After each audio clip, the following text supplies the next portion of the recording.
you will hear a supervisor in a supermarket talking to a new worker on her first day. First, you have some time to look at questions 1 to 6.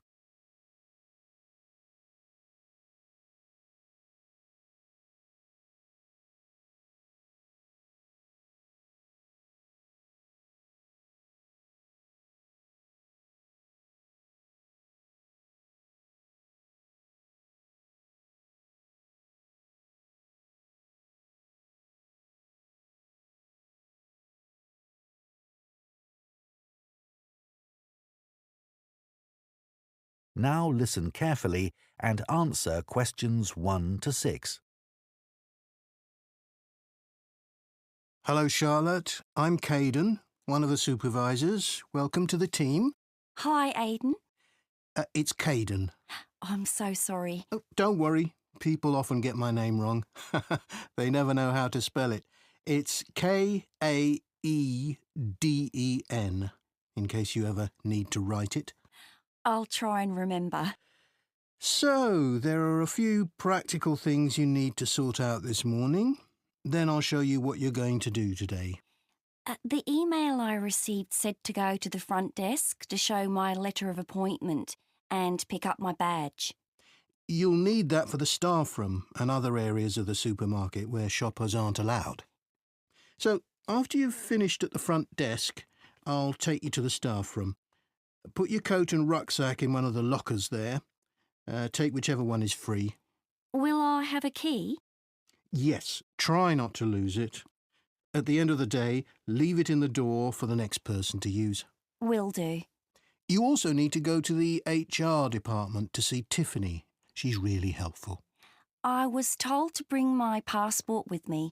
HR need to take a note of the number in it. That's right. Or you can show your ID card. I don't have one of those. OK. Tiffany will give you a uniform. They have lots in different sizes, so you just tell her what you need. I won't come with you to HR. I've got to go and sort something else out. Problem with a bread slicer. Is the HR office near the staff room? The staff room's on the first floor, and HR are a couple of floors above that, on the third floor. There's a staircase outside the staff room. OK. When you're finished with HR, come and find me in the bakery section of the shop. I'm looking forward to getting started. I'll just give you my phone number in case you can't find me. Have you got your phone there? Yes. OK. Ready? It's 0412 66 5903. OK. Done. Before you hear the rest of the conversation, you have some time to look at questions 7 to 10.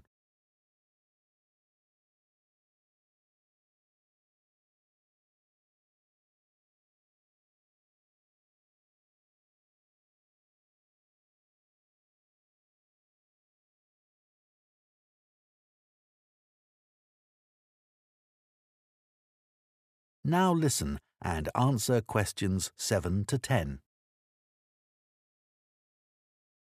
So, Charlotte, your tasks today are in the bakery section, on the sushi counter, and on the meat and fish counters.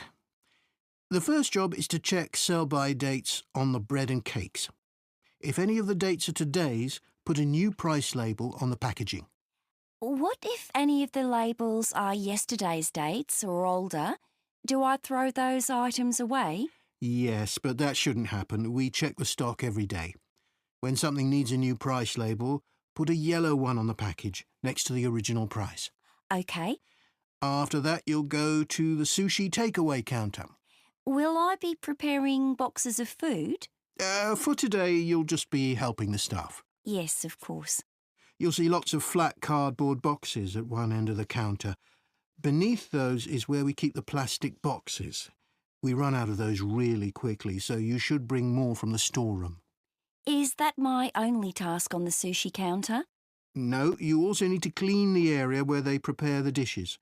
There are cloths and bottles of spray by the sink. Oh, and please make sure you clean that too. Sure. That's important, isn't it? Absolutely, but you mustn't wash up knives. You have to do some training before you're allowed to touch sharp objects. What should I do if there are any? Ask someone to put them in the dishwasher. OK, thanks. I don't want to get anything wrong. Don't worry, you'll be fine. And I'll be around to help. Right. Finally, the meat and fish counters. You need to clean the area where staff serve customers, including wiping the weighing scales. OK. Anything else? The fish is laid on ice, but when that starts to melt, you'll need to get more from the cold room. I know the staff on the food counters wear a hat. Will that be the same for me? You won't be serving customers directly, so no. But make sure you put on thermal gloves when you take anything out of the cold room. The temperature's low enough in there to get frostbite from touching things. Understood. That is the end of Part 1. Part 2. You will hear a podcast by a running coach giving advice about taking up running and giving information about her club. First, you have some time to look at questions 11 to 14.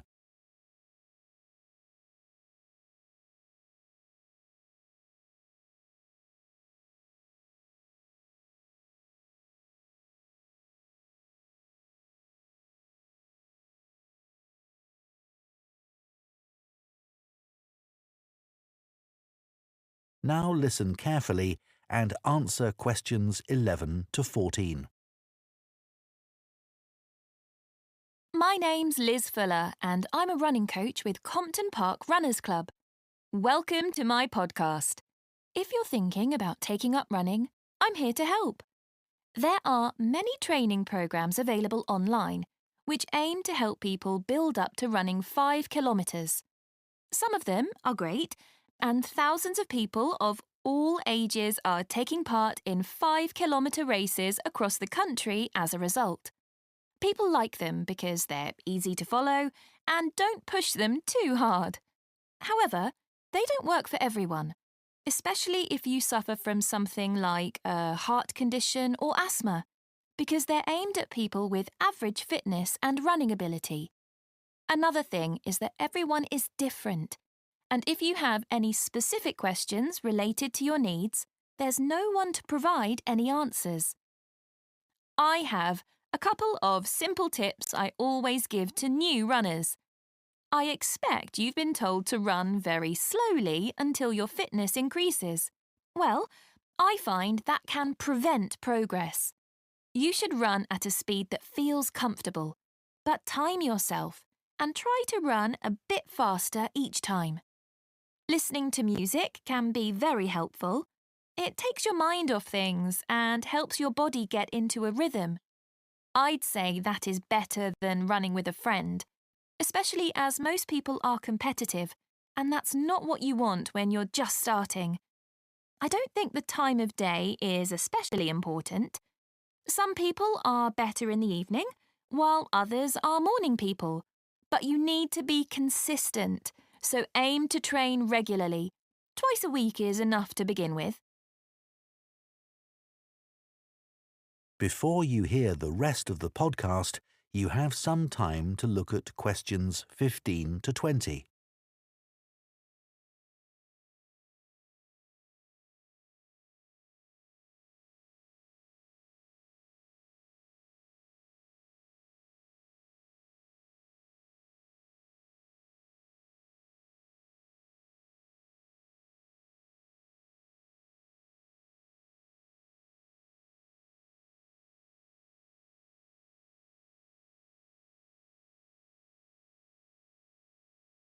Now listen and answer questions 15 to 20. New members often say to me that they've been put off running either because they lack confidence, or they don't have time, or they think they dislike running. Kerry, for example, joined the club 2 years ago at the age of 40. She'd always enjoyed running at school, but wasn't sure if she'd be able to do it. She was worried about being left behind and being the slowest runner. But she says she was made to feel so welcome, she soon forgot all about that. James had always hated the idea of running, But a friend encouraged him to come along for a taster session, and he hasn't looked back. He never misses a training session, despite having a really demanding job. Leo was worried about having to commit himself to training sessions every week and wasn't sure he'd be able to fit training into his busy schedule. But after experiencing a lot of stress at work, he came along to us and gave it a go. Now he says he feels much more relaxed and he looks forward to his weekly run. Mark is quite typical of our new members. He's never considered himself to be a sporty person, and it was only when he retired that he decided to take up the challenge of trying to run 5 kilometres. It took him months to find the courage to contact us, but felt reassured immediately, as there were other people his age who were only just taking up running for the first time. My own journey hasn't been easy. I did my first marathon when I was 37, after having had 2 kids. My husband had been running marathons for years, but I never dreamed I'd be doing one with him. I managed to complete it in 4 hours, but I felt like giving up halfway through. It was only the support of the spectators that kept me going. I do think signing up for a race of whatever length is motivating, whether it's 5k or 25k, because it's good to have something to work towards, and it gives you a sense of achievement. I did my first 10k after only 6 months, which was certainly very challenging and not something I'd necessarily recommend. But after you've been training for a few weeks, it's worth putting your name down for a 5k. Some people find they only need a few practice runs before taking part in a race, but I'd give yourself a couple of months at least. Well, I hope that's given you a really good idea of what... That is the end of Part 2. Part 3. You will hear 2 students called Jane and Kieran talking about books. First, you have some time to look at questions 21 to 25.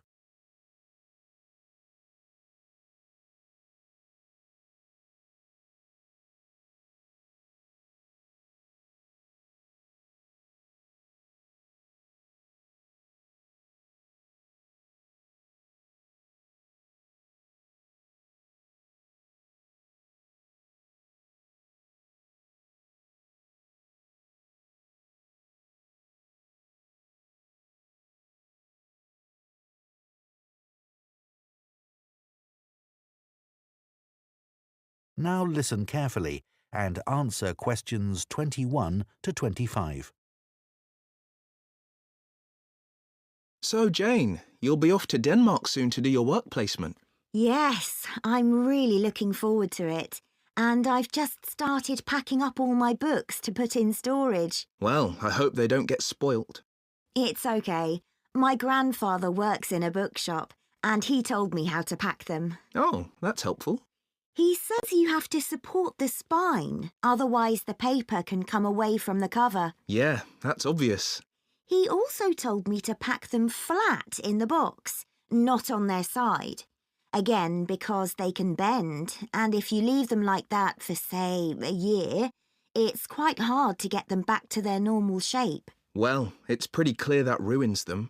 But a lot of people just can't be bothered to protect their books. He always says it's such a shame that publishers don't use better quality paper. It's the acid in the paper that causes the problem, isn't it? Yeah, that's why old books go yellow. You know, some of the books my grandfather's given me are like that already. Oh. I should dump them, really, if they're going to deteriorate further, but I'd feel bad. They'll always remind me of him. He's quite a collector, you know. Well, if they're important to you. Yeah, I'd regret just throwing them away. You know, maybe it's because I was taught to treasure books, but I hate seeing students force open the pages of paperbacks. They press so hard they end up breaking the spine. I know. But unfortunately, paperbacks aren't designed to last a long time, and people know that. Hardbacks aren't quite as weak. Yeah, they're different, I suppose. But I still don't think people value hardbacks like they used to. Well, they aren't decorative, are they, like other objects? Plus, nowadays, people don't keep them out on shelves as much as they used to. That's such a pity. When I visit someone, if they have, say, a colourful book on a table, it's the first thing I'm drawn to. I agree. And book covers can be a work of art in themselves. Some are really eye-catching. I've always been taught to handle books carefully. If you watch someone take a book off a shelf, well, they usually do it wrong. Ah, my grandfather says you should put your hand right over the top of the book. Or, if you can't do that, pull the other books on the shelf aside so that you can hold the whole cover. When did you learn all this? He watched me pull a heavy book off the shelf when I was small, and it fell on the floor and broke apart. Oh dear. Oh, I can still remember it. You know what I really like? What? The smell of new books. Me too. My parents used to laugh at me when I was a kid because I loved putting books up to my nose, almost as much as reading them. New books aren't cheap though, are they? I guess we're lucky we can buy them. My grandfather stocks second-hand books as well as new ones, and they don't smell quite as good. Before you hear the rest of the discussion, you have some time to look at questions 26 to 30.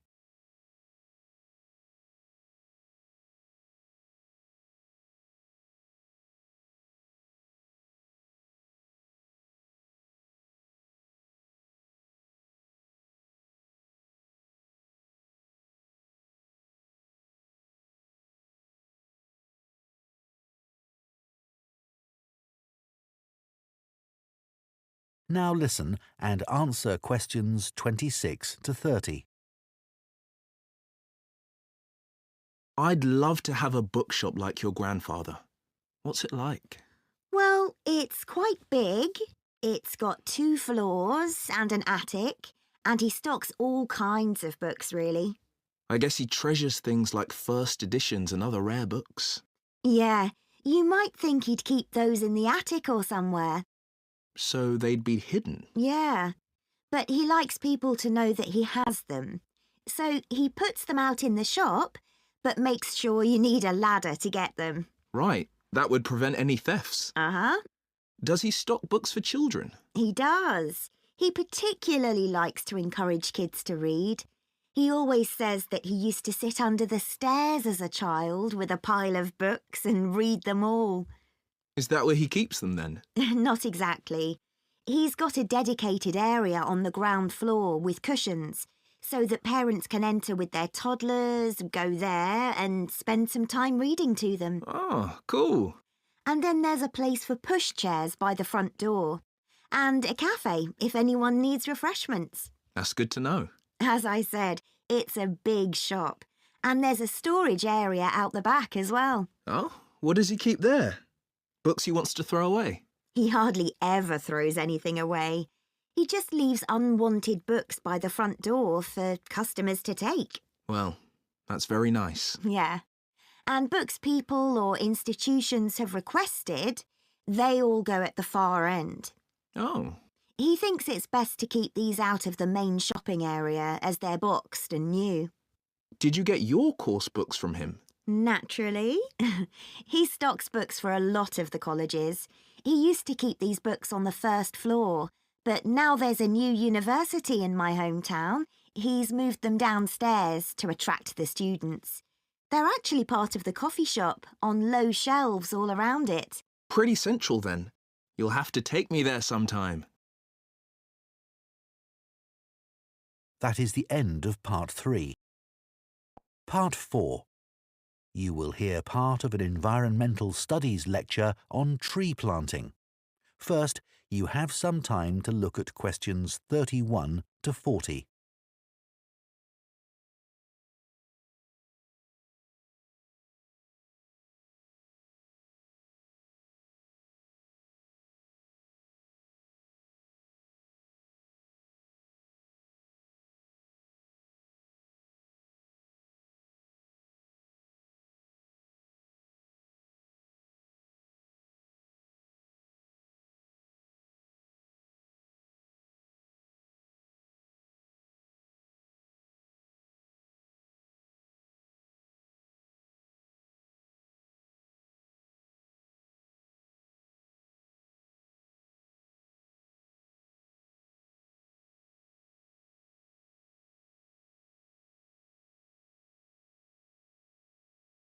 Now listen carefully and answer questions 31 to 40.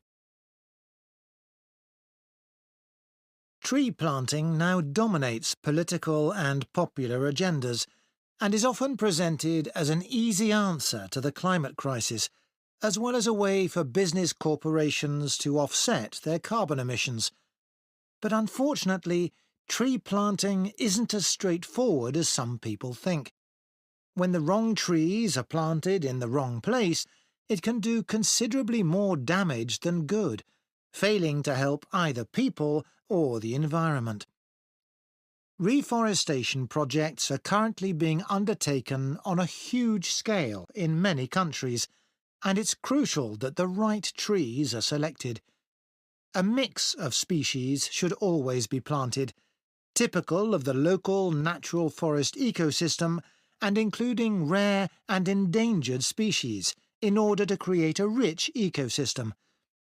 It's important to avoid non-native species that could become invasive.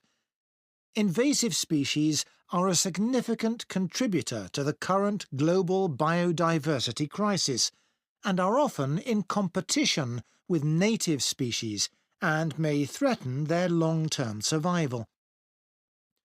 Restoring biodiversity that will maximise carbon capture is key when reforesting an area, but ideally any reforestation project should have several goals.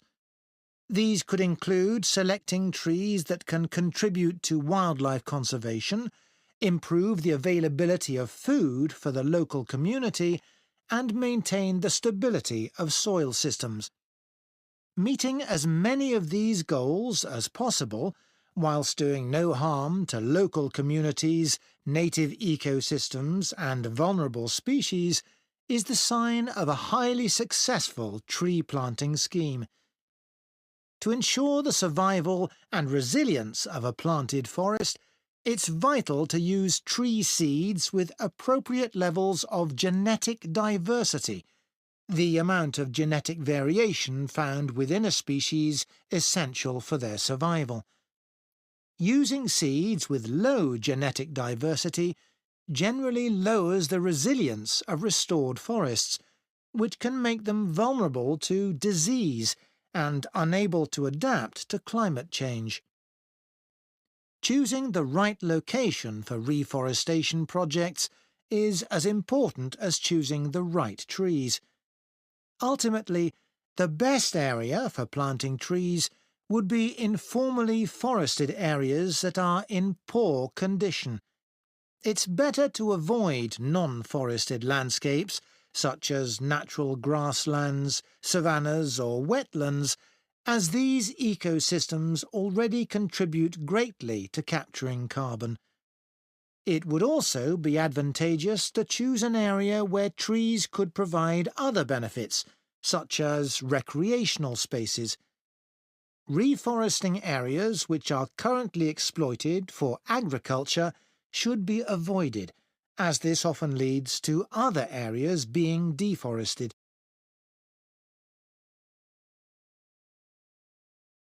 Large-scale reforestation projects require careful planning. Making the right decisions about where to plant trees depends on having the right information. Having detailed and up-to-date maps identifying high-priority areas for intervention is essential. Drone technology is a useful tool in helping to prioritise and monitor areas of degraded forest for restoration. In Brazil, it's being used to identify and quantify how parts of the Amazon are being devastated by human activities, such as rearing cattle and illegal logging. A good example of where the right trees were picked to achieve a restored forest is in Lampang province in northern Thailand.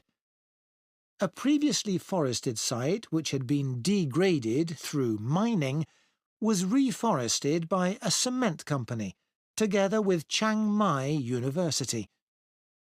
After spreading 60 centimetres of topsoil, They planted 14 different native tree species, which included several species of fig. Figs are a keystone species because of the critical role they play in maintaining wildlife populations. They are central to tropical reforestation projects as they accelerate the speed of the recovery process by attracting animals and birds which act as natural seed dispersers. This helps to promote diversity through the healthy regrowth of a wide range of plant species. Unlike the majority of fruit trees, figs bear fruit all year round, providing a reliable food source for many species. At this site, for example, after only 3 rainy seasons, monkeys started visiting to eat the fig fruits, naturally dispersing seeds through defecation. Reforestation projects should always aim to make sure that local communities are consulted and involved in the decision-making process. The restoration of mangrove forests in Madagascar is an example of a project which has succeeded in creating real benefits for the community. Destruction of the mangrove forests had a terrible impact on plant and animal life, and also badly affected the fishing industry, which was a major source of employment for local people living in coastal areas. The reforestation project involved hiring local people to plant and care for the new mangrove trees.